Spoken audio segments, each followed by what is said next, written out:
तप्तकाञ्चन गौराङ्गी राधे वृन्दावनेश्वरी वृषभानुसुते देवी त्वां नमामि हरिप्रिये मूकं करोति वाचालं पङ्गुं लङ्घयते गिरिं यत्कृपातमहं वन्दे परमानन्दमाधवं वञ्छाकल्पतरुभ्यश्च कृपासिन्धुभ्यैव च पतितानां पावनेभ्यो वैष्णवेभ्यो नमो नमः। हरि भक्ति पराजय च हरिनाम परायणा दुर्वृत्ता वा सुवृत्ता वा तेषां नित्यं नमो नमः।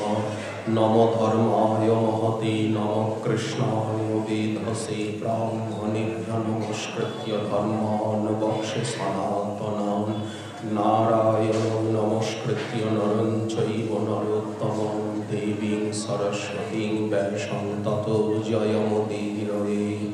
जय रूप सनातन भट्ट रघुनाथ श्रीजीव गोपाल भट्ट दास रघुनाथ এই ছয় গোসাইয়ের পরিচরণ বন্দন যাহা হইতে বিঘ্ন নাশয় ভীষ্ট পুরন দুর্গমে পথিলে মহস্য স্খল পার্বতী সকৃপা জ্যৈষ্ঠী দানে সন্ত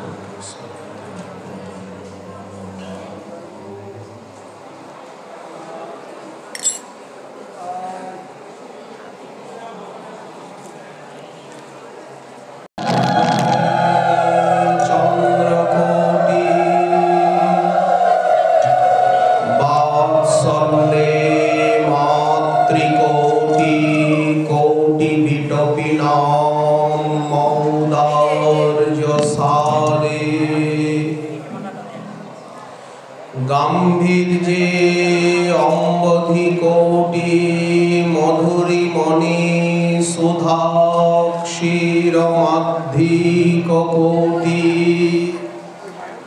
গৌরদেব সজিয়াত প্রণয় রসপদে দর্শিতাশ্চর্য কোটিঃ কলিযুগ পাবন অবতার প্রেম পুরুষোত্তম স্বয়ং ভগবান পরতত্ত্ব সীমা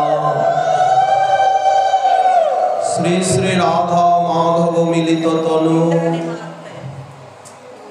সংকীর্তন পিতা বিষ্ণুপ্রিয়া প্রাণবল্লভ জীববল্লভ কলিযুগের জীবের একমাত্র গতি সদোপাস্য মহামহেশ্বরেশ্বর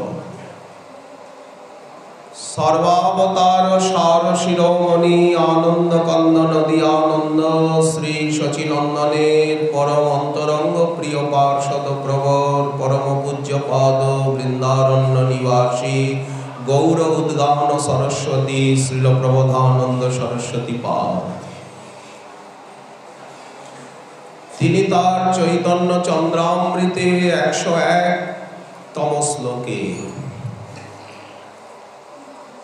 তিনি যেভাবে মহাপ্রভুকে অনুভব করেছেন সেই অনুভূতির সঙ্গে আমাদের পরিচিতি প্রয়োজন। এই জন্যই গ্রন্থ রচনা।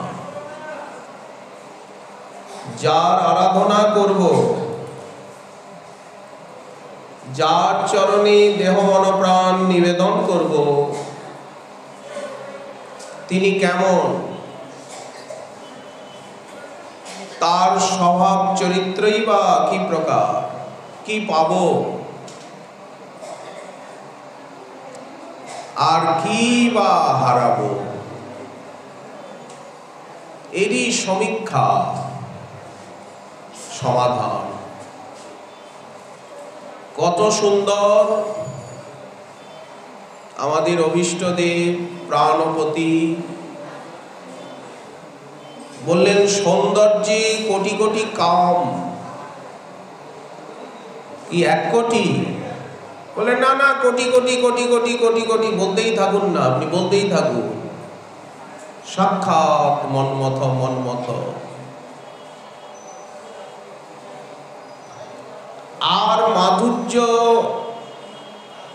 ব্রজরাজ নন্দনের মাধুর্য যত বাড়তে পারে, বাড়তে বাড়তে বাড়তে বাড়তে যেখানে গিয়ে চরমে নিঃসীম হয়েছে, তাই হচ্ছে বিষ্ণুপ্রিয়া বল্লভ। ভাষার বাইরে এটা পণ্ডিতের জগৎ নয়। যারা ভাষাবিদ, সরস্বতীর বরপুত্র, তারা অনেক কিছু বলতে পারে। ললিত কাব্যকলা, কিন্তু দিগ্বিজয়ী জয়ী বিষ্ণুপ্রিয়া প্রাণনাথ কি ভাষার অধীন? তাহলে দিগ্বিজয়ীকে চুপ করিয়ে দিলেন কেন? দিগ্বিজয়ীকে কি উপদেশ করলেন?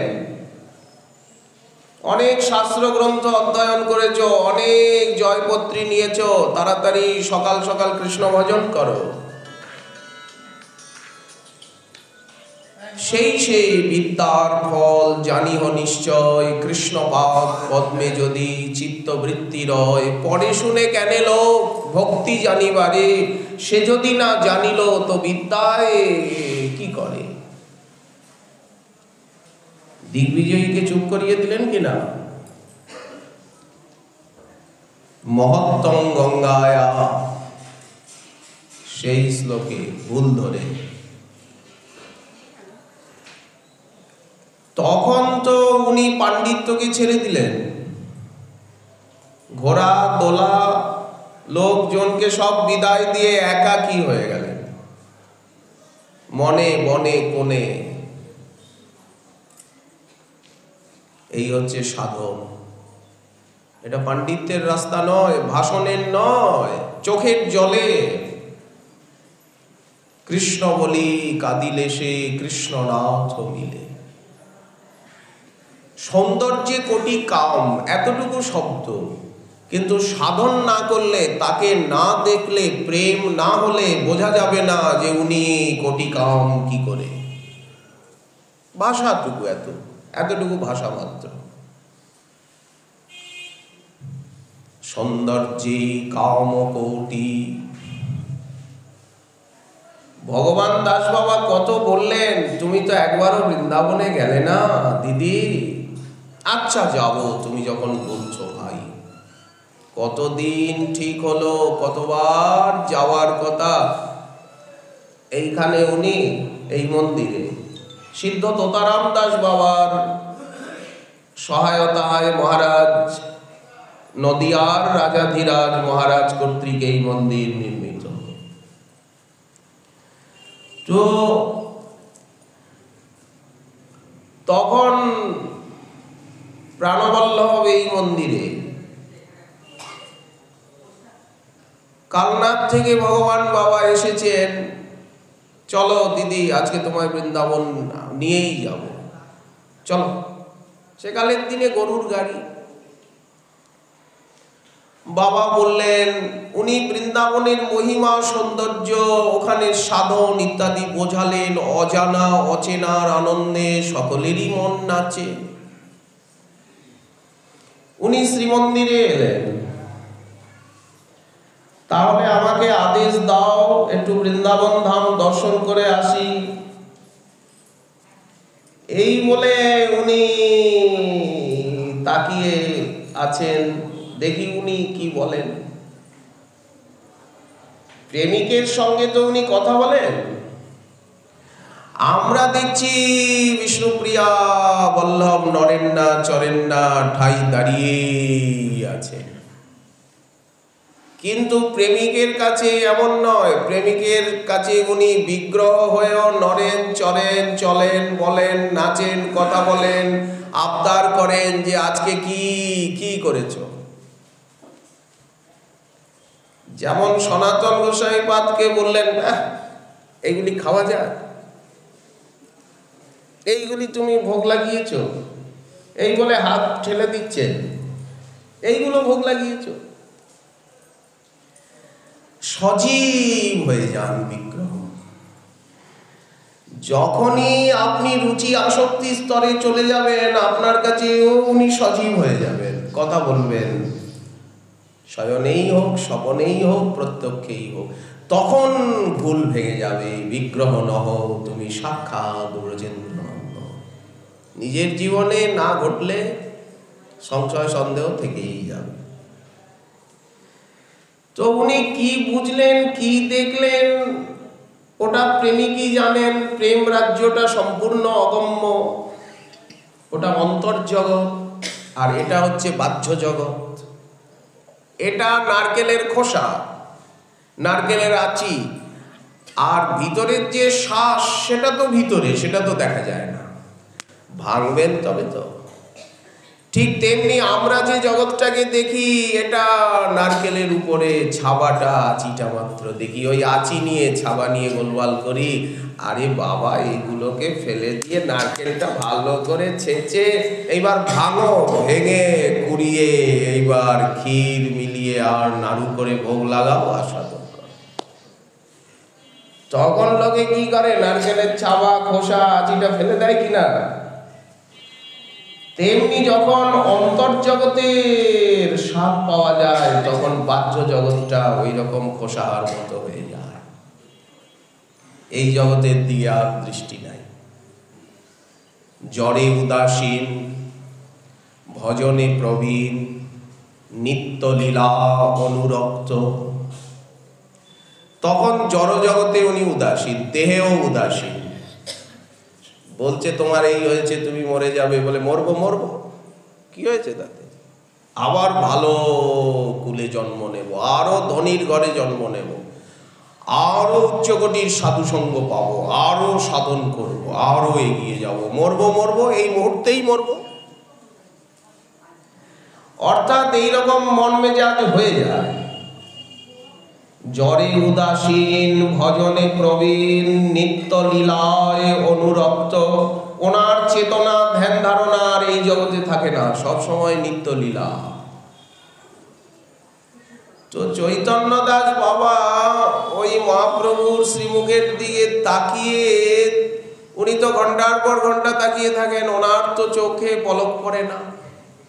মনটা স্থির হলে আর চোখটা স্থির হয়ে যায়, চোখে আর পলক পড়ে না। যাদের মন স্থির হয়েছে তাদের চোখের দিকে তাকিয়ে দেখবেন চোখে পলক পড়ে না, চোখ স্থির ঘন্টার পর ঘন্টা। তো কি দেখলেন, উনি দেখতে দেখতে মূর্ছিত হয়ে পড়ে গেলেন। কাঁদতে কাঁদতে উনি মূর্ছিত হয়ে গেলেন। বিষ্ণুপ্রিয়া প্রাণবল্লভ দেখিয়ে দিল যে ভগবান দাস যে বলছে বৃন্দাবনে যাও, এইটাই তো বৃন্দাবন। এই আমার মধ্যেই কৃষ্ণ দেখো, আমার মধ্যেই রাধারানীকে দেখো, আমার মধ্যেই প্রিয়াজিকে দেখো। ধামেশ্বর, ধামেশ্বর স্বয়ং কৃষ্ণ, স্বয়ং রাধা, স্বয়ং বিষ্ণুপ্রিয়া, তিন একাকার।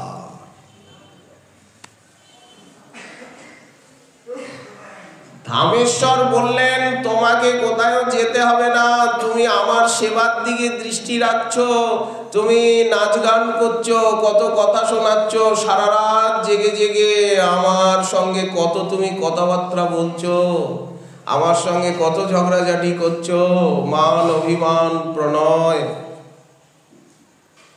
তুমি চলে যাবে, তাহলে তো আমার বড্ড কষ্ট হবে, বড্ড একাকী।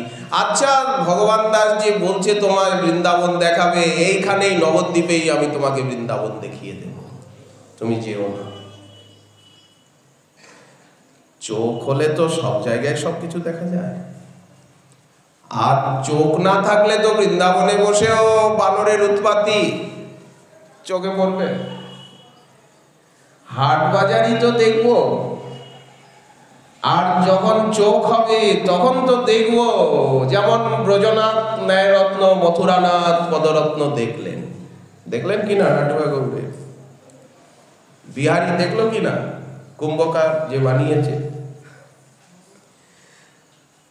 তো চোখকে কি করে তৈরি করা যায়?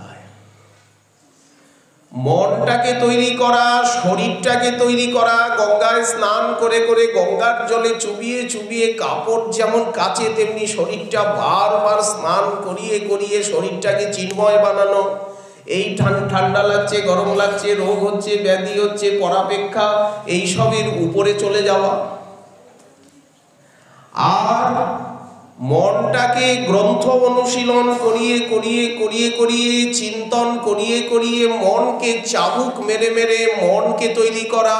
আর এই যে বকবক করছি, লোককে উপদেশ দিচ্ছি, গুরুগিরি করছি, ছি ছি ছি ছি, লোকে বলিবে কি গুরুগিরি করা, এইগুলোকে বন্ধ করে, ঘৃণা করে সব সময় কৃষ্ণ নাম করা, অমানি মানদ হয়ে হরে কৃষ্ণ হরে কৃষ্ণ হরে কৃষ্ণ হরে কৃষ্ণ হরে কৃষ্ণ, দিবারাত্র ধান ভাঙা, কসরত করা, দিবারাত্র নবদ্বীপ লীলা, বৃন্দাবন লীলায় মানস সেবা চিন্তন করা, সব সময় চিন্তার সাগরে ডুবে থাকা। দেহকে জব্দ করার জন্য সবসময় দেহের দ্বারা পরিশ্রম করা, সেবা করা, শ্রী গুরু শ্রী বৈষ্ণবের, শ্রী অর্চাবতারে। এইভাবে করতে করতে, তার কথা শুনতে শুনতে, বলতে বলতে, তার সেবা করতে করতে, তার শ্রীবিগ্রহ দর্শন করতে করতে, তার সুখে সুখী হয়ে, তার দুঃখে দুঃখী হয়ে, দেহ মন প্রাণকে নির্মল করে, কায় মন বাক্যে তার হয়ে, তার ভক্ত সঙ্গে তার ধামে পড়ে, তার জন্য চোখের জল ফেলে, তার নাম রূপ গুণ লীলার অনুশীলন করে তার হয়ে যাওয়া, তখন আরম্ভ হবে প্রকৃত ভজন। আর তার আগে তো আপনি কাপড় কাচ্ছেন, আছাড় দিচ্ছেন, এখনো তো স্বাভাবিক স্থিতি আসেনি, সাধক জগতে প্রবেশ হয়নি। তো সাধন জগতে প্রবেশ করে গেছেন ওনারা, ওই দেখুন দেখতে দেখতে মূর্ছা হয়ে গেল, কেঁদে আকুল, মূর্ছা আর ভাঙেই না, বিকেল হয়ে গেছে, মূর্ছা, বুড়ো কর্তা মূর্ছিত হয়ে পড়ে আছে। ওনার এই অবস্থা দেখে ভগবান দাস বাবা ভয় পেয়ে গেলেন, কালনার, বললেন দিদি তোমাকে আর বৃন্দাবন যেতে হবে না, তুমি তো কান্নাকাটি যেভাবে করছো, যেভাবে মূর্ছিত হয়ে যাচ্ছ, তোমাকে যেই রকম অসুস্থ হয়ে যাচ্ছ, বৃন্দাবন যাত্রার আরম্ভেই এখনো তুমি মন্দির থেকে বাইরে বেরোনি, গরুর গাড়িতেও ওঠোনি, এর মধ্যে তুমি অসুস্থ হয়ে গেছো, তোমাকে নিয়ে গিয়ে শেষে আমি বিপদে পড়বো, এখন নবদ্বীপের বাইরে বার করলে যদি তুমি মরেই যাও।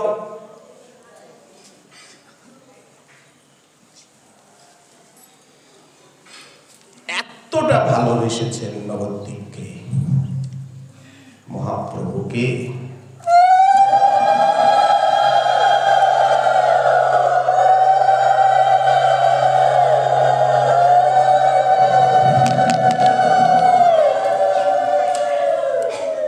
তবেই তো প্রেম পেয়েছেন,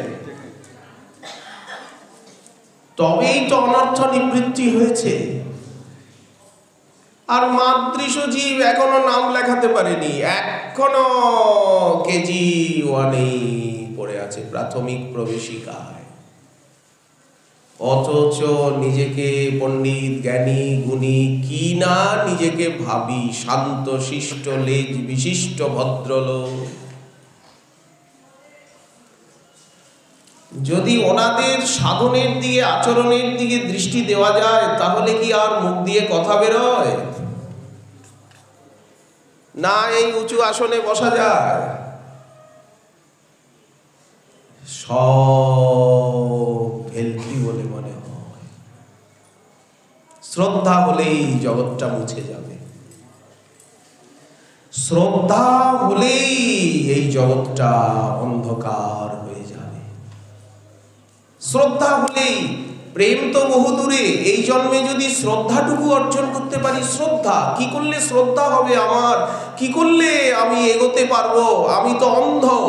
দিয়া ভক্তির সন্ধান শুদ্ধ কর প্রাণ গৌর করুণা সিঞ্চনে।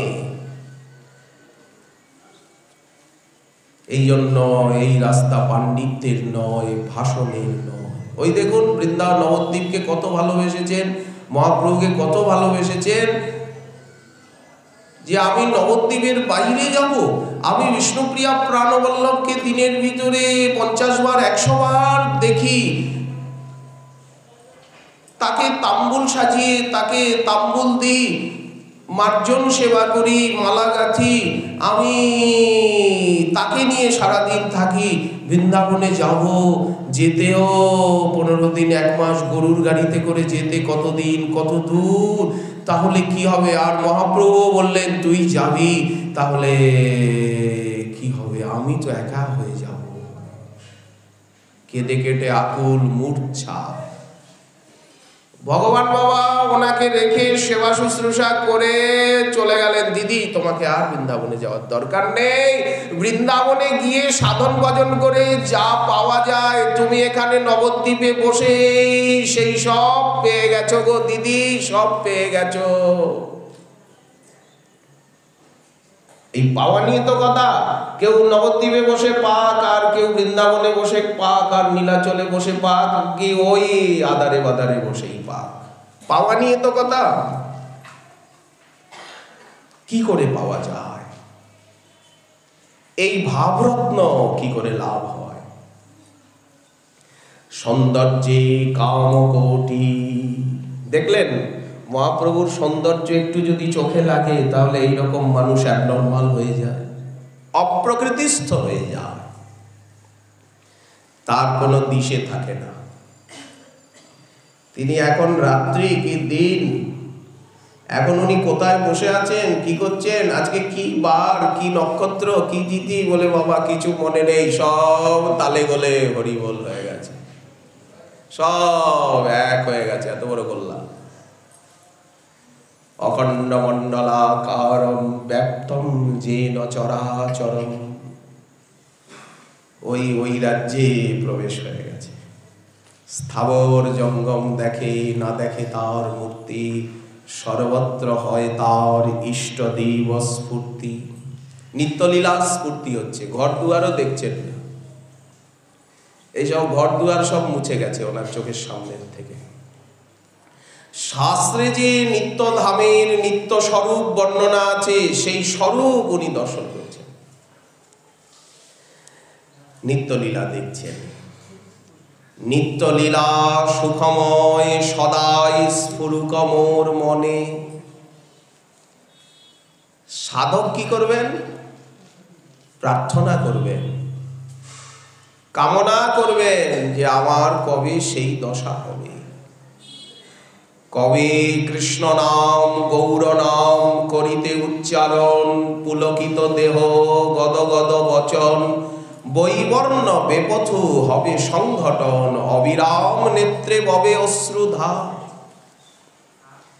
এখনো তো কৃষ্ণ নাম নিতে নিতে, গৌর নাম নিতে নিতে চোখে জল আসছে না। চৈতন্য চরিতামৃত, চৈতন্য ভাগবত পড়তে পড়তে চোখে জল আসছে না। তো চোখে জল আসলে সেই জলের মধ্যে দিয়ে তো মহাপ্রভুকে দেখা যাবে।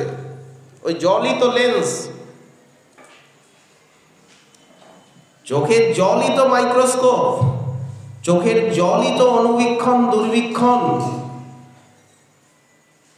যখন চৈতন্য চরিতামৃত, চৈতন্য ভাগবত পড়তে পড়তে, হরিনাম করতে করতে নির্জনে চোখে জল আসবে, ওই জলের মধ্যে দিয়েই তো যে লীলা বর্ণন হচ্ছে সেই লীলাকে উনি দেখতে পাবেন, তা না হলে দেখা যাবে না।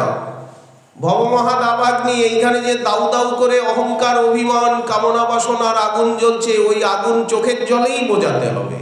ও ঘড়ি ঘটা জলে বাতানু কুলিত কক্ষে বসেও আগুন নিভবে না। মনের আগুন না, চিন্তারূপী চিতা, এই রাস্তা। বৈবর্ণবে পথু হবে সংঘটন, অবিরাম নেত্রে ববে অশ্রুধার। কবে নিত্যানন্দ মোরে গুরু নিত্যানন্দ রামের কৃপা পাবো, বৈষ্ণবের কৃপা পাবো, গুরু বৈষ্ণবের কৃপা নিষ্কপটে লাভ করব, তারা আমাকে আপন করে নেবেন কায় মনোবাক্যে, আমি তাদেরকে হৃদয়ের সিংহাসনে শ্রেষ্ঠ আসনে বসিয়ে পূজা করব শ্রী গুরু শ্রী বৈষ্ণবকে। কতটা উচ্চ দৃষ্টি তাদের প্রতি পোষণ করব,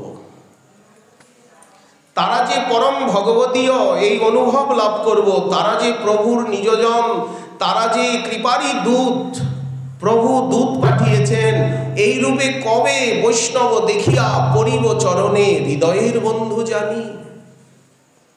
যাদের সঙ্গে রক্তের সম্পর্ক তাদেরকে শত্রু বলে মনে করব, এই তো ভাগবতে বিত্রাসুর বলছেন। আর ভক্তগণকে আপন বলে মনে করব।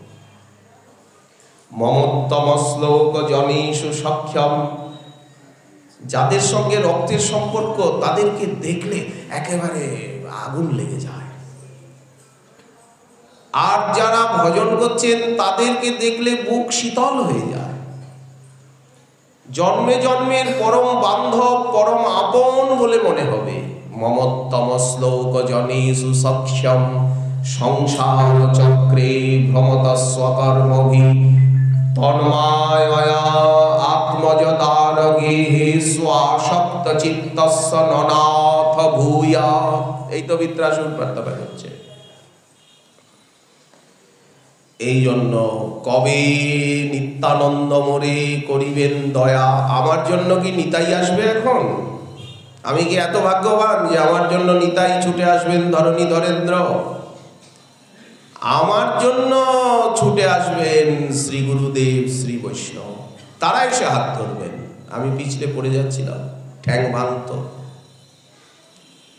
অন্ধ চোখ ঘুচিল যার করুণা অঞ্জনে, গুরুদেবের ভিতরেই নিতাইকে দেখতে পাবো। গুরুদেবের ভিতরে, বৈষ্ণবের ভিতরেই মহাপ্রভুর আদেশ নির্দেশ লাভ করব। তাদের মহাপ্রভুর করুণা, নিতাই চাঁদের পতিত পাবন পতিত উদ্ধার লীলা গুরু বৈষ্ণবের ভিতর দিয়েই পেয়ে যাব। পিয়ন চিঠি পেয়ে গেছি, গুরু বৈষ্ণব পিয়ন হয়ে নিতাই গৌরের কৃপা পত্রী হাতে দিয়ে দেবেন। চিঠি তো এসে গেছে, পিয়নে দিয়ে গেল না, গভর্নমেন্টের লেটার এসেছে। এই তো গুরু বৈষ্ণবের ভিতরেই সব কিছু খুঁজে পেয়ে যাব। তখন তো বলবো পুরল সবমন আস, নিরমল গৌরব প্রেম রস সিঞ্চনে, পুরল সবমন আস। তখন তো বিশ্বাস হবে যাহার প্রসাদে ভাই এভব তরিয়া যাই, কৃষ্ণ প্রাপ্তি হয় যাহা হইতে। তার আগে হবে না। আচ্ছা, এই যে মাতৃসজীবের হচ্ছে না, বিলম্ব হচ্ছে, তার কারণ কি? এখনো শ্রদ্ধা স্তরে যেতে পারিনি। শ্রদ্ধার যে লক্ষণ, আনুকূল্যস্য সংকল্প প্রাতিকূল্য বিবর্জন, শরণাগতির যা লক্ষণ, শ্রদ্ধারও তাই লক্ষণ। রক্ষিষ্যতি বিশ্বাস বক্তৃত্বে বর্ণং তথা আত্মনিক্ষেপকার পণ্যে সর্বিধা শরণাগতি। শ্রদ্ধা এলেই শরণাগতি আসবে। শ্রদ্ধা এবং শরণাগতি একটাই জিনিস, শুধু শব্দমাত্র ভেদ। অশরণস্য ভয়ম, শরণস্য অভয়ম।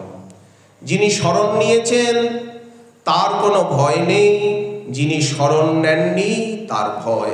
আশ্রয় লইয়া ভজে তারি কৃষ্ণ নাহি তজে, আর সব মরে অকারণ। আমি আশ্রিত কি অনাশ্রিত, এতেই সিদ্ধি এতেই অসিদ্ধি, এতেই প্রাপ্তি এবং অপ্রাপ্তির হিসাব নিকাশ। সৌন্দর্যে কাম কোটি, কোটি কোটি কাম অপেক্ষাও তিনি পরম সুন্দর।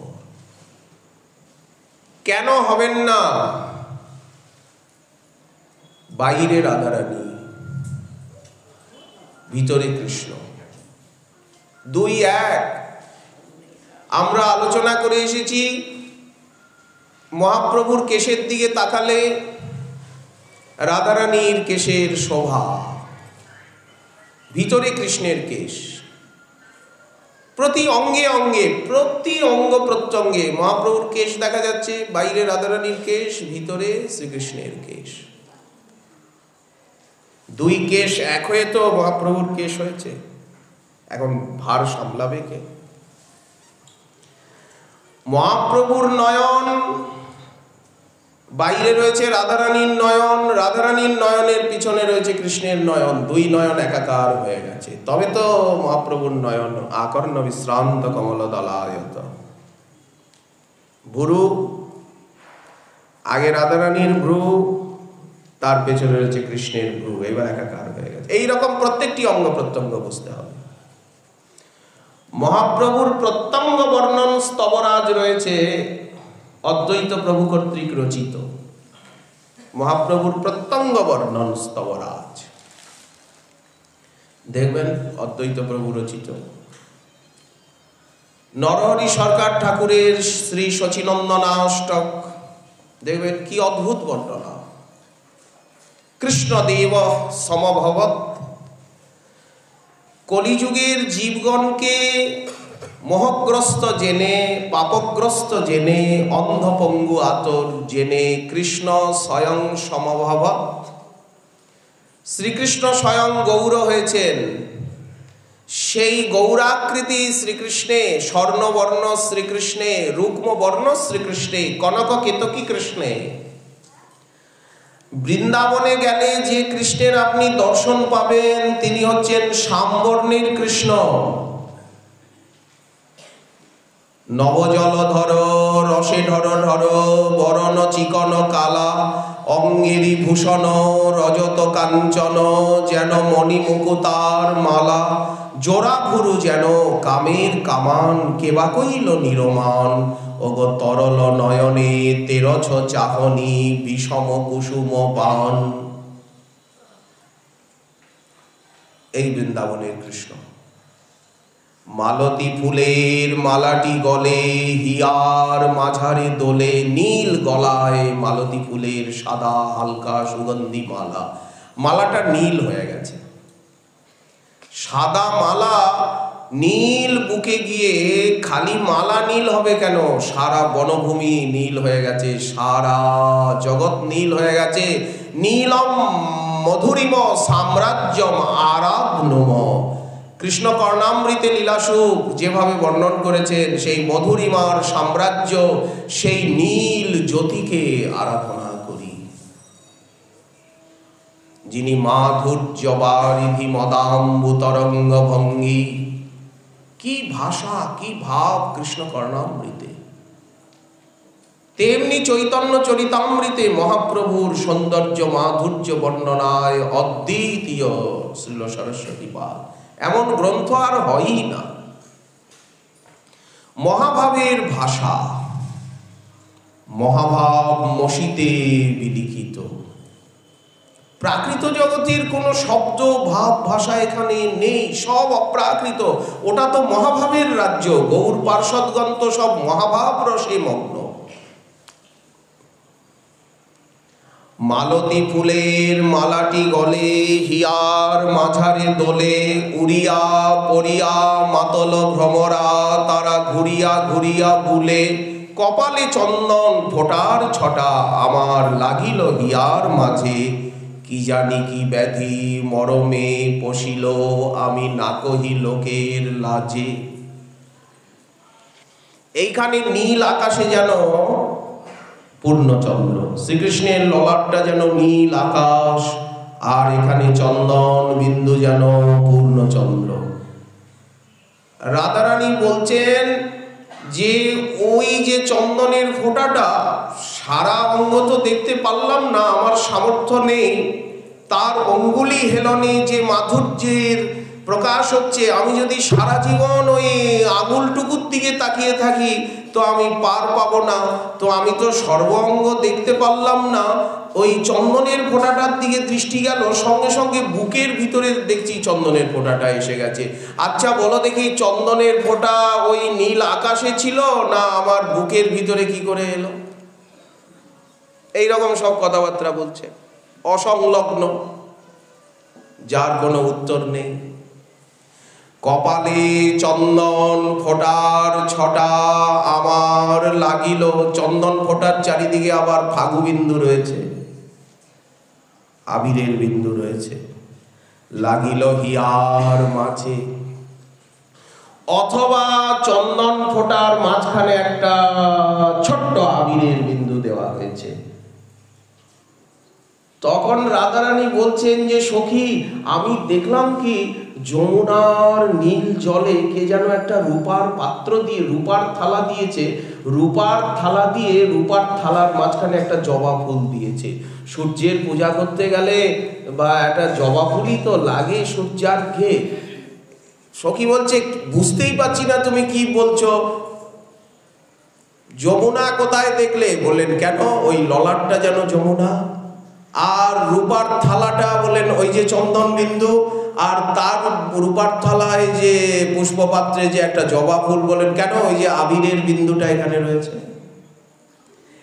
এত গভীরে গিয়ে আর তুমি কথা বলো। এই গোবিন্দের রূপের বর্ণনা মহাজন তারা গৌরমণ্ডলে বসেই পদ লিখেছে চিন্তা করে করে। গৌর পার্ষদ দেখুন কি অনুভূতি। মালতী কপালে চন্দন ফোটার ছটা আমার লাগিল হিয়ার মাঝে। রাধারানী বলছেন এখন বুকের ভিতরে চোখ মেললেও দেখি চন্দন ফোটা, আর চোখ বুঝলেও দেখি চন্দন ফোটা। কি যে আমার রোগ হয়ে গেল, আর কিছুই বুঝতে পারি না, খালি চন্দনের ফোঁটাটাই দেখতে পাই। কি জানি কি ব্যাধি মরমে বিধিল, আমি না কহি লোকের লাজে। আমি কি করে বলবো, আমি কি করে আমার মনের অবস্থাকে প্রকাশ করব। এমন কঠিন নারীর পরাণ, বিধাতা নারী জাতিকে এমন কঠিন প্রাণ। নারী জাতির দেহ এত কোমল, বাণী এত কোমল, কিন্তু প্রাণটা এত কঠিন। নারী জাতি এত কষ্ট সহ্য করতে পারে, এত দুঃখ সহ্য করতে পারে, অথচ শরীরটা এত নরম।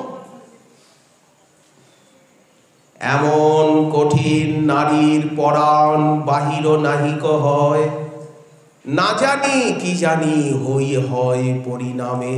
রাধারানী বলছেন আমি সহ্য করতে পারছি না, ওই চন্দন ফোঁটাটা আমাকে পাগল করেছে। আমি বড় বেদনার মতো বেজেছ হে তুমি আমার প্রাণে। এত কষ্ট। সখী বলছে কার কপালে চন্দনের ফোঁটা আছে তাতে তোমার কি হলো? তুমি এত কষ্ট পাচ্ছ কেন? তোমার রোগ ব্যাধি কি জন্য? রোগ ব্যাধি তুমি পাগল হয়েছো নাকি? না জানি কি জানি হয় পরিণামে, এ দাস গোবিন্দ কয়।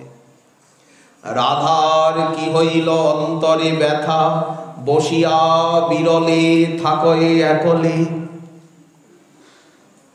তুমি কথা বলো না কেন? চিন্তা, জাগরণ, ঘুম আসছে না, তান অঙ্গ মলিন, লাল হয়ে গেছে মুখখানা, কখনো বা ফ্যাকাশে, মলিনাঙ্গতা, ব্যাধি, আহারে রুচি নেই, ক্ষীণ হয়ে যাচ্ছে। কালকে তোমাকে সোনার চুড়ি পরিয়ে দিলাম, তখন তো হাতের থেকে খসে যায়নি। আজকের মধ্যে তুমি এত রোগা হয়ে গেলে যে তোমার স্বর্ণবলয় হাতের দাঁতের চুড়িটা এখন খসে পড়ে যাচ্ছে। এত রোগা হয়ে গেলে কেন তুমি একদিনে? কাল তো বলয়গুলি পরিয়েছিলাম, তখন তো খোলেনি, আজ দেখছি যে একেবারে ঢলঢলে হয়ে গেছে। এই রাধার কি হইল অন্তরে ব্যথা, বসিয়া বিরলে থাকয়ে একলে, না শুনে কাহার কথা, সদাই ধ্যানে চাহে মেঘ পানে। আকাশে কি আছে? তুমি আকাশের দিকে তাকিয়ে থাকো।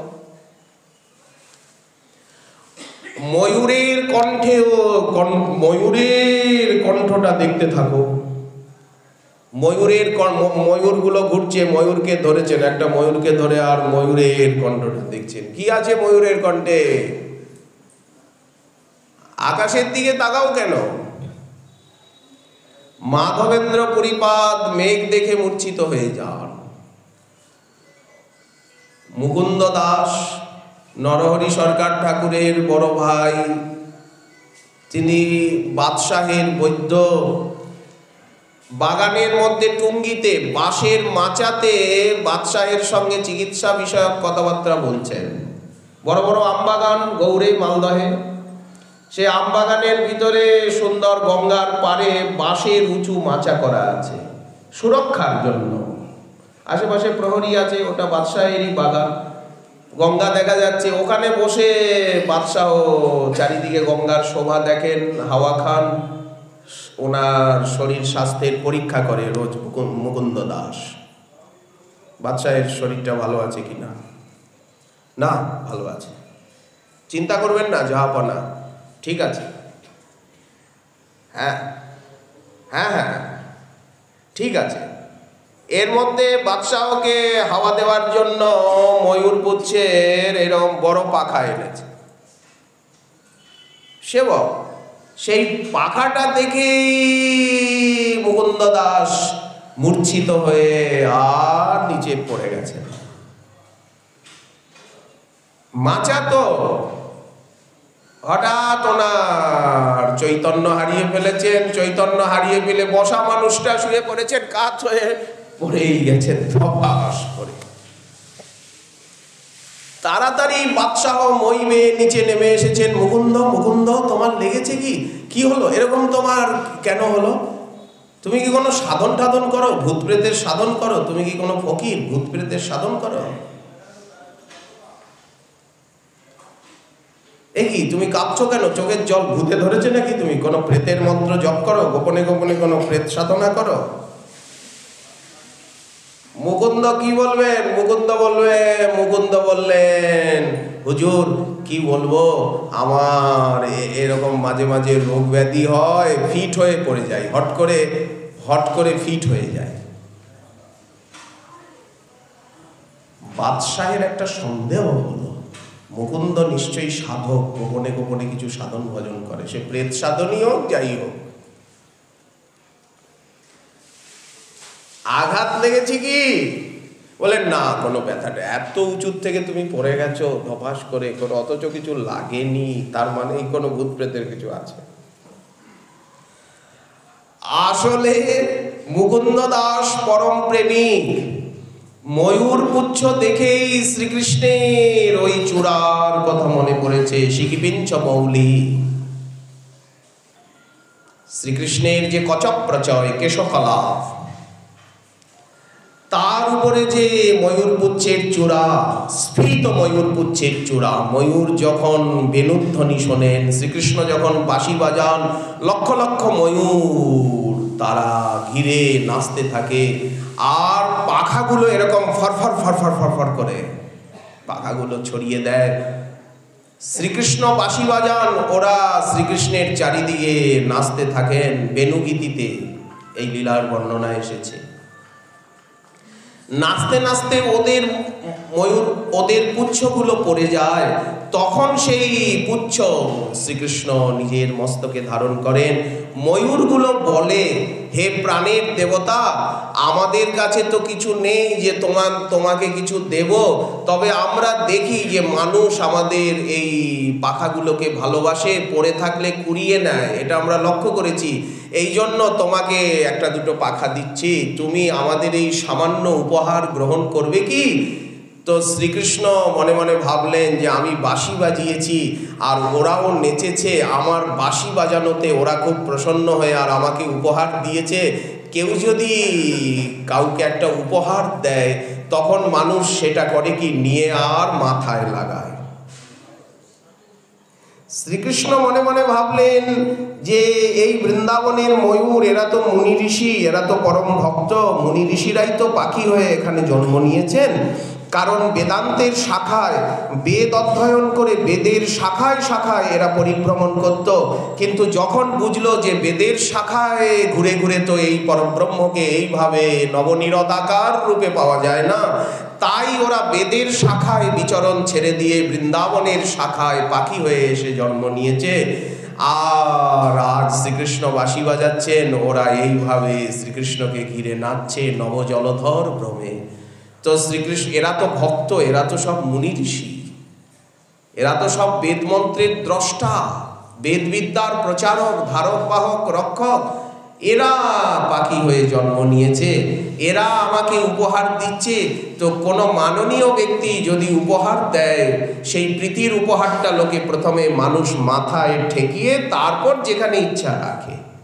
শ্রীকৃষ্ণ মনে মনে ভাবছেন, আমি এই উপহারটা মাথায় ঠেকিয়ে আর রেখে দেব না, সারা জীবন মাথায় রেখে দেব। তা না হলে কতগুলা সামান্য ময়ূর পুচ্ছ ওনার মাথায় রাখবার কি প্রয়োজন? চূড়াটি করিয়া উচ্চ, কে দিল ময়ূর পুচ্ছ, ভালে সে রমণী মনম লোভা, আকাশ চাহিতে কিবা ইন্দ্রের ধনুক খানি। ময়ূর পুচ্ছের ভিতরে 7টা রং রয়েছে। ব্রজবালার মনে হয় চূড়াটা এত উঁচু করলো কেন? সখী, চূড়াটা এত উঁচু করলো কেন? ফুলের চূড়া, গুঞ্জা মালার চূড়া, মণিমুক্তার চূড়া, স্বর্ণ চূড়া, বিভিন্ন প্রকার চূড়া রয়েছে।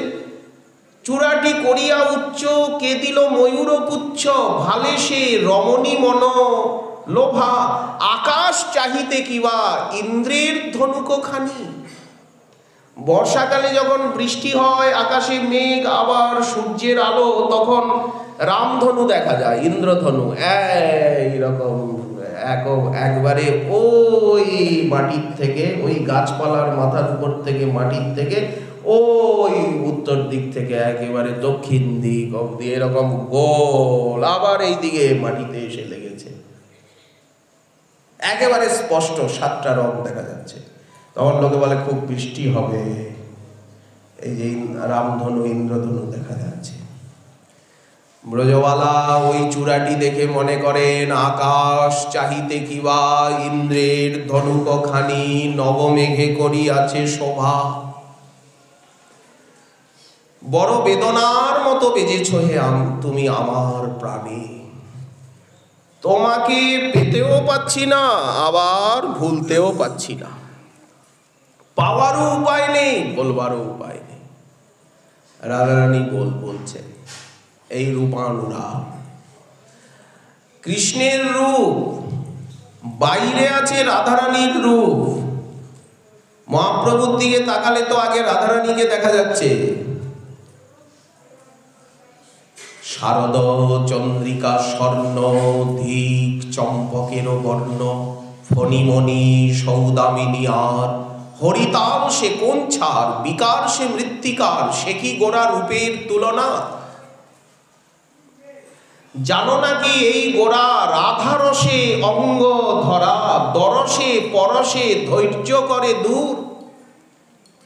লোচন দাস ঠাকুর বর্ণনা করছে, মহাপ্রভুর যারা রূপের বর্ণনা করেছেন তার ভিতরে লোচন দাস ঠাকুরের বর্ণনা এক অত্যদ্ভুত।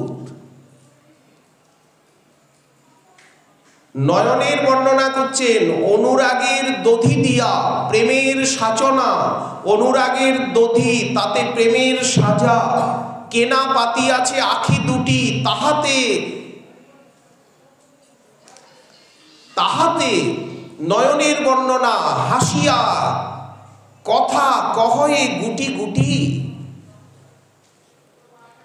গৌরাঙ্গ রূপ, রাধারানীর রূপ, কৃষ্ণ কর্ণামৃতে মহাজনের পদ পদাবলিতে কৃষ্ণের রূপ, রাধারানীর রূপ, আবার মহাপ্রভুর রূপ, আবার বিষ্ণুপ্রিয়া দেবী লীন হয়ে গেছেন ধামেশ্বরে।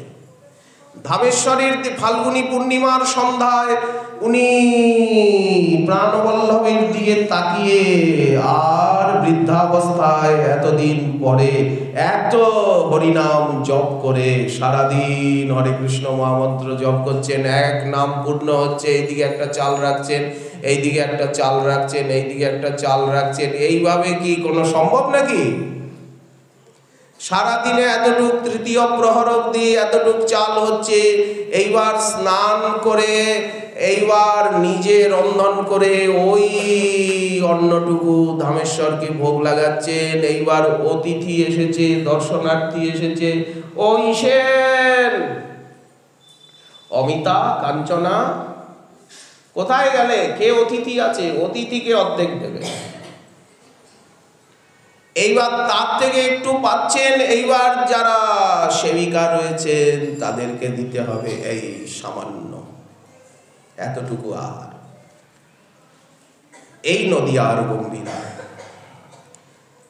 উনি ধামেশ্বরে বিলীনা হয়ে গেলেন।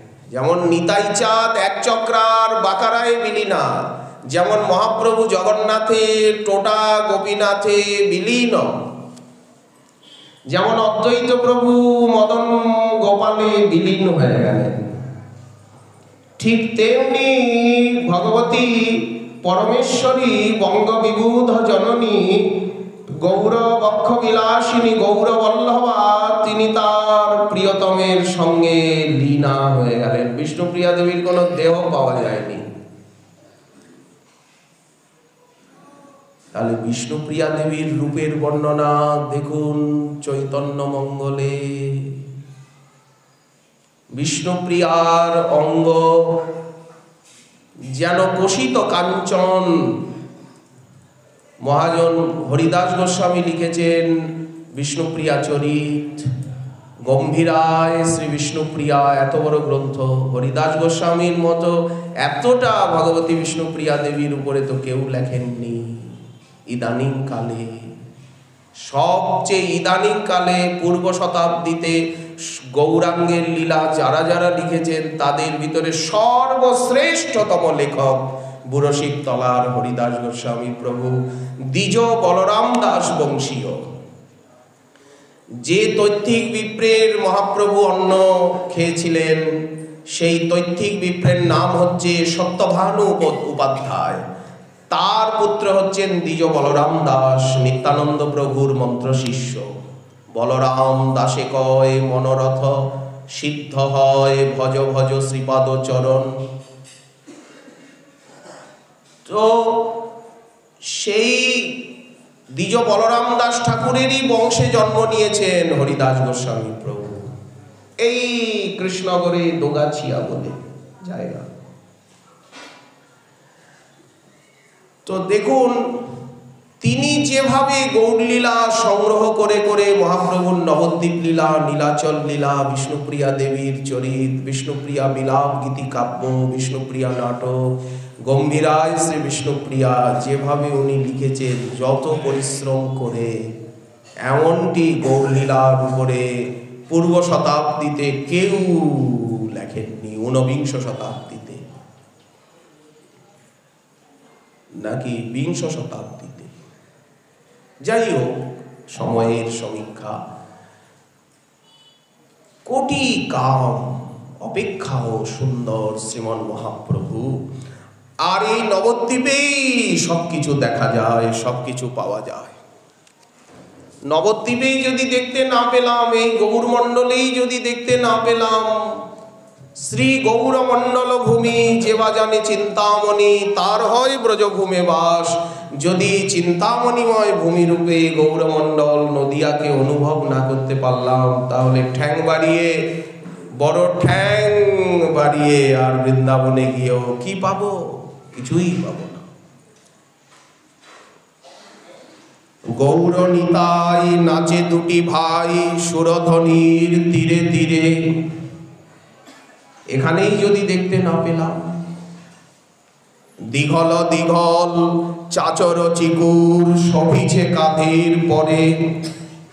দেখুন কেমন শোভা, কষিত কাঞ্চন অঙ্গের বরণ যেন চাঁদের কিরণ মাখা। আগে তো শ্রীবিগ্রহকে জীবন্ত বলে মনে হবে। আগে তো শ্রীবিগ্রহ বলতেও ভয় লাগে, কারণ সিদ্ধ চৈতন্য দাস বাবা লাঠি নিয়ে এসে ঠ্যাঙাবে, বলে বিগ্রহ বলছো, গলগ্রহ আগ্রহ, বিগ্রহ নয়, সাক্ষাৎ অনুভব করো, ভালো করে দেখো। কষিত কাঞ্চন অঙ্গের বরণ যেন চাঁদের কিরণ মাখা করুণ নয়নে, আর করুণ নয়ন অরুণ নয়নে করুণ চাহনি। এই নয়নে অশ্রু রেখা, মহাপ্রভুর নয়নে তো সবসময় জল, সবসময় ভেজা।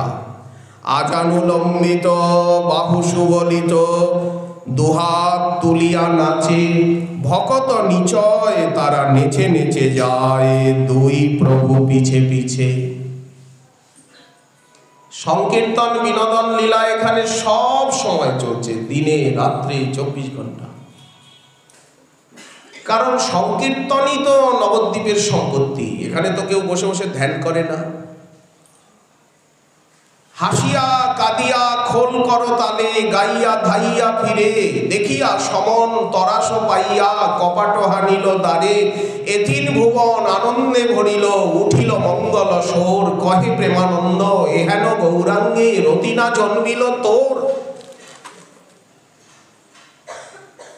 এখানে তো সরগোল, উচ্চ কীর্তন, হরি উৎকীর্তন বিধি। এখানে চুপ চুপ করে কেউ ধ্যান করে না। পরে নীলাম্বর নিতাই সুন্দর গৌরাঙ্গ সুবিত বাস, চরণ চুম্বিত মালিকা লম্বিত বদনে মধুর হাস। নিত্যানন্দ প্রভু নীল ধুতি পরেছেন, আর মহাপ্রভু পীত ধটি। চরণ চুম্বিত মালিকা লম্বিত বদনে সুমধুর হাস, সুরধ্বনি কুল হয়ে প্রাণাকুল অনুকূল বায়ু বয়। গৌর নিতাই তারা দুই ভাই ভাবাবেশে নেচে যায়, ভকত নিচয় তারা পিছু পিছু ধায়। হরি হরি ধ্বনি বদনে মাধবী কুসুমে অলির গুঞ্জনে, ভরেছে কোকিল গানে। কভু বাহু ধরি কভু গলে ধরি কভু করে আলিঙ্গন, ভকত সকল করি কোলাহল করিতেছে সংকীর্তন। এই তো নিতাই গৌরের লীলা এইখানে চলছে। যদি এই লীলা নবদ্বীপে এসে দেখতে না পাই, নবদ্বীপে এসে যদি গৌর নিত্যানন্দের এই সংকীর্তন বিনোদন লীলার অনুভব না পাই, গঙ্গার তীরে গিয়ে যেদিকে তাকাই সেদিকে অলিতে গলিতে পথে কখনো নিতাই কখনো বলাই, এই সকলে দেখছিল নিতাই। এই দেখছে যে দাদার রং বদলে গেছে, এখন তো দাদার রং হচ্ছে আরক্ত স্বর্ণবর্ণ। নিত্যানন্দ প্রভুর অঙ্গবর্ণ হচ্ছে আরক্ত স্বর্ণবর্ণ, স্বর্ণবর্ণ কিন্তু তার উপরে একটা লাল আভা রয়েছে।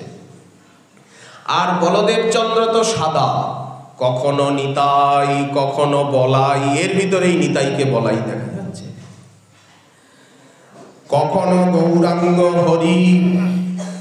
এইবার মহাপ্রভুর দিকে তাকিয়ে দেখা যাচ্ছে স্বর্ণবর্ণ কোথায় গেল, এ তো কৃষ্ণবর্ণ হয়ে গেছে। কৃষ্ণবর্ণম দিশা কৃষ্ণং সাঙ্গ পাঙ্গাস্ত্র পার্ষদম। আবার দেখা যাচ্ছে পীতবর্ণ।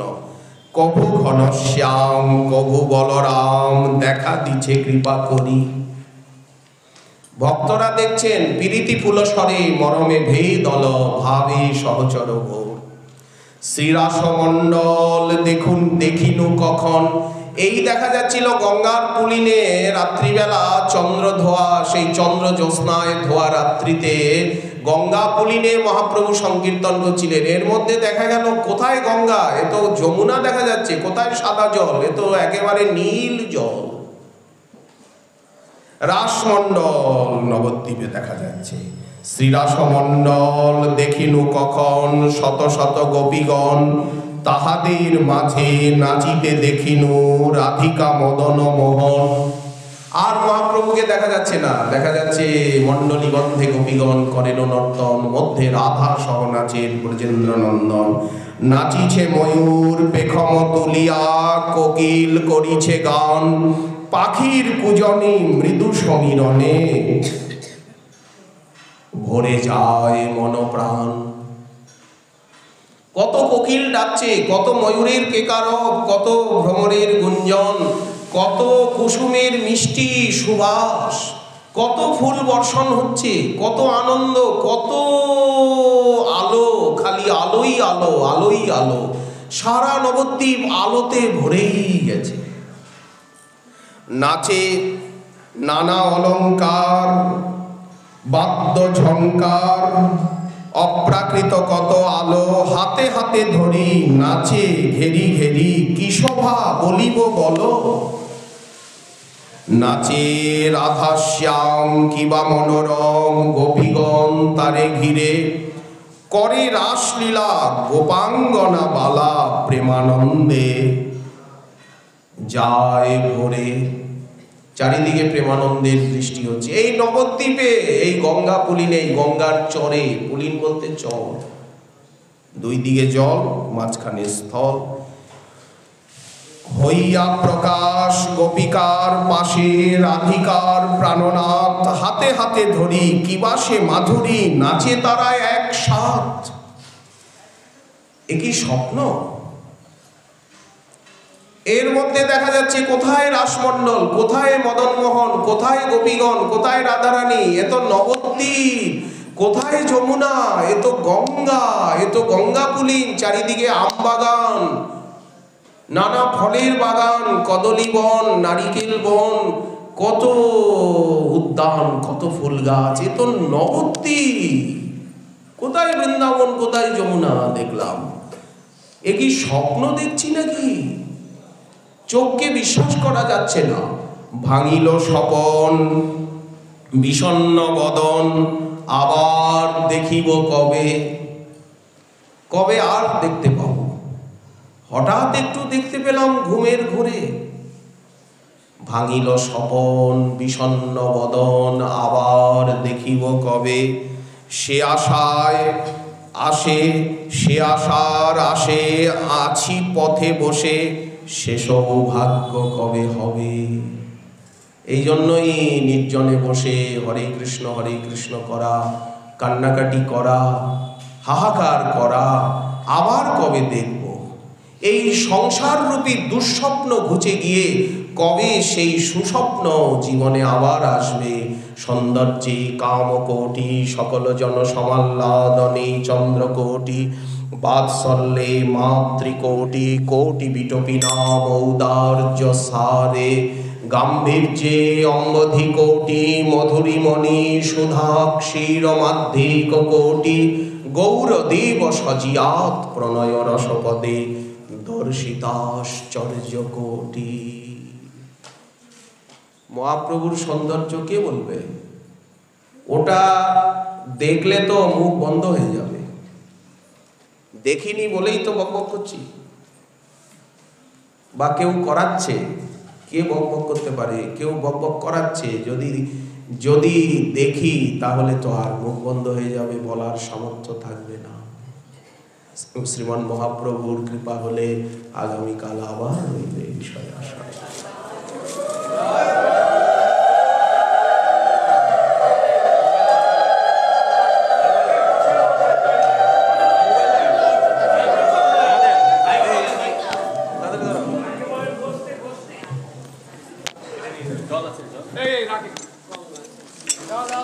প্যাকেটটা দেন, প্যাকেটটা দেন।